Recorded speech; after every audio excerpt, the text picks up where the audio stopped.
In the meantime, since last podcast, Tuttle and I traveled down to San Antonio for Cats Fest 3, biggest, baddest, greatest cigar festival held in Texas. Maybe anywhere. It's a phenomenal cigar festival. Had a great time. It's run by Storm Bowen and his guys, part of the Cats group on Facebook that we talk about a lot here on the show.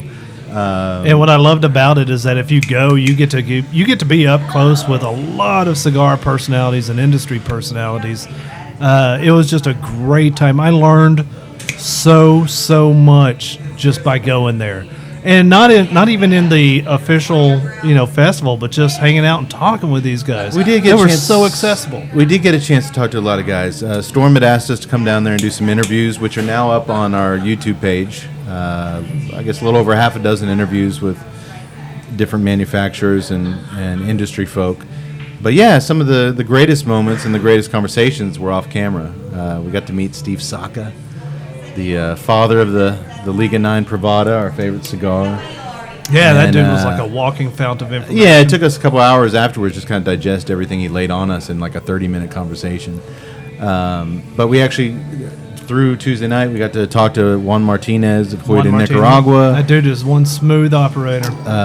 Man, he was full of stuff, and then a bunch of other guys. We Robert also got from Southern Draw. Robert Holt from Southern Draw. Awesome guy. Had a great time with him. Great talk with him, and that night we drank moonshine with him back at the hotel. Yeah. And smoked his cigars. And let me tell you, Southern Draw is a phenomenal cigar. I'm going to say it wrong. The Kudzu. They're making fun of me the way I said it. I guess it's... How do you say kudzu? Do you know what kudzu is? Yes. Oh, of course you do. I said kudzo, I think, when he first gave it to me. Everybody got a good laugh. But check out Southern Draw. And he's talked about coming up. He's the one that talked about coming up here to the pub and doing something. First guest. He's Austin-based. And really, really cool guy. He and his wife run it. It's a family-owned business. And a really phenomenal smoke, too. The Firethorn was the good one, too. Yeah, Firethorn, the Quick Draw. They're all good. So anyway, we had a really good time. Check out YouTube for the clips. But, it was torrential rains pretty much the entire weekend. But that did not stop people from having a blast.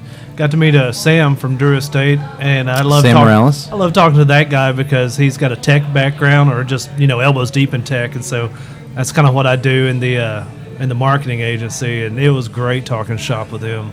Yeah, really good guy, Sam Morales. And he told us a lot about the Drew Diplomat program. So check out the clips. I will say, the second night, Saturday night, we were there. We were going to go to our little Mexican restaurant we always go to down there, and the weather just wasn't permitting, so we just drove right next door to the hotel to this tap room. Yeah, it's like Brick Oven or Brick House. Brick something tap remember. room. It was a chain. Yeah.